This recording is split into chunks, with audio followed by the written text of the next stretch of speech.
Eu gravo esse vídeo logo após o Flamengo ter perdido mais um título, mais uma competição para o São Paulo na Copa do Brasil nessa edição de 2023. E o Flamengo, neste ano de 2023, como o grande trapalhão do futebol brasileiro.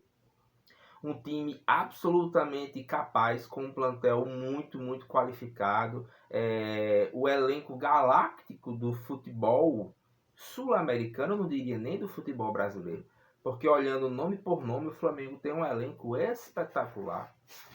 Melhor não apenas no futebol brasileiro, que eu considero o Flamengo o melhor elenco do futebol brasileiro, mas até em nível de sul-americano.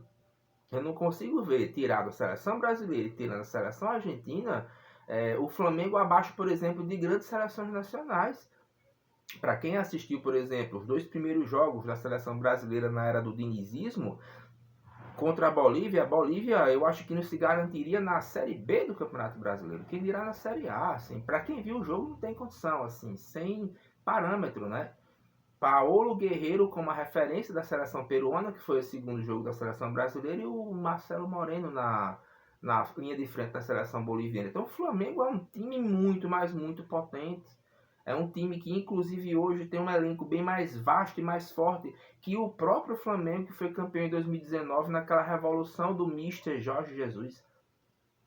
O Flamengo que, se tivesse, por exemplo, um Pedro ou um Everton Cebolinha no lugar do Lincoln, ali naquele jogo contra o Liverpool, na final do Mundial, poderia ter empatado aquela partida e, de repente, vencido aquele Mundial contra o poderosíssimo Liverpool do treinador Klopp. Da Inglaterra nos pênaltis. Então é uma equipe muito reforçada. No entanto, está sendo um papelão, está sendo a equipe trapalhão do futebol brasileiro, motivo de chacota, e acaba sobrando para os treinadores, mas eu acredito que os treinadores são apenas a cara visível e aparente de um problema estrutural que vem por trás.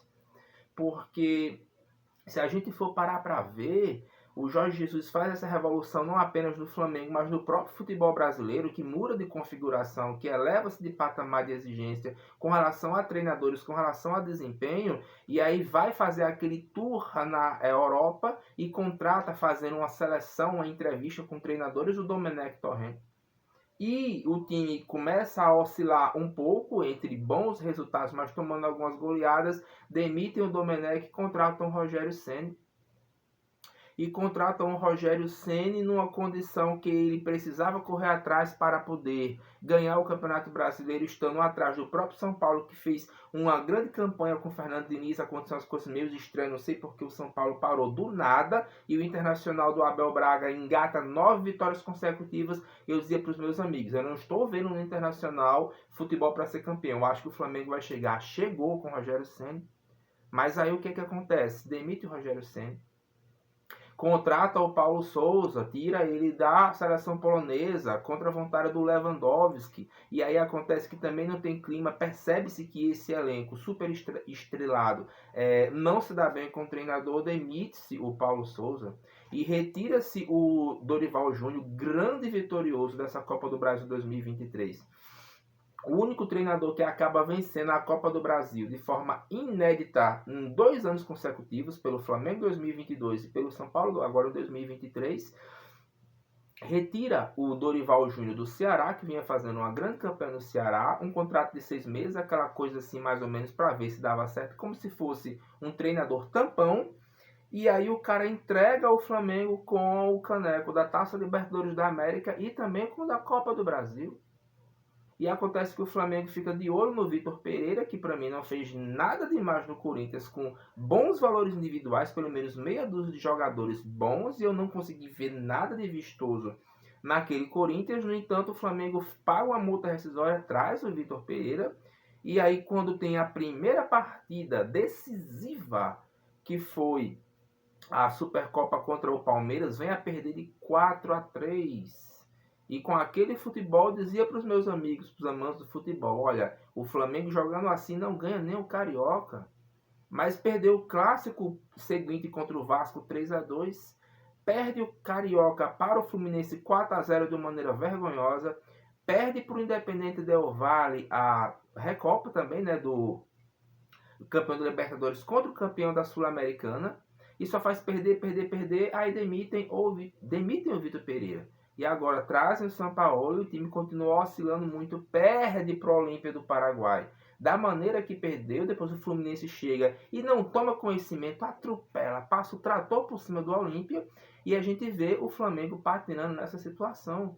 Agora, já com a própria torcida do São Paulo no Morumbi, ainda acrescentando mais vergonha a esse momento do Flamengo, gritando o nome do treinador Jorge Sampaoli com Fica Sampaoli, com o treinador Dorival Júnior indo consolar os atletas do Flamengo, porque o seu então comandante desce até os vestiários e simplesmente esquece que os seus atletas ali existem, que vai dar o ombro amigo para que o Bruno Henrique, em prantos, venha a ser consolado dessa derrota amarga para o tricolor paulista. Portanto, como trapalhão do futebol, do futebol brasileiro do ano de 2023, só resta ao Flamengo tentar brigar provavelmente por uma vaga na própria Libertadores, uma vez que perde essa vaga de forma direta hoje, perdendo o título da Copa do Brasil para o São Paulo, mas também perde essa chance de chegar com moral, de chegar com força para brigar nessa reta final do Brasileiro, e provavelmente também vai deixar escapar o próprio Campeonato Brasileiro.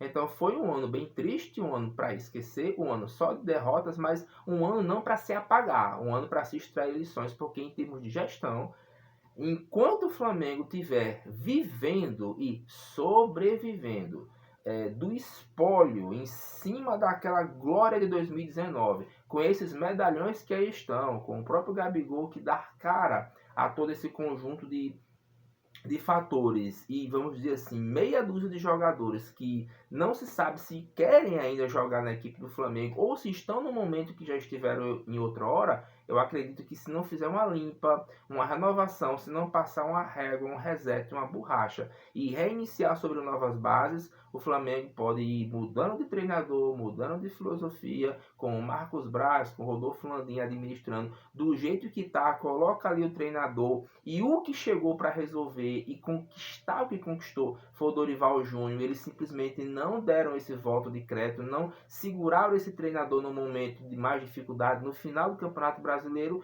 e hoje aí está o que está. Não sei se São Paulo dura, mas o que eu sei é, enquanto o Flamengo tiver com essa forma de gestão, a crise, os momentos de reveses e as vergonhas que uma equipe tão forte, tão cara e tão qualificada vai dar para o seu torcedor, elas tendem a continuar.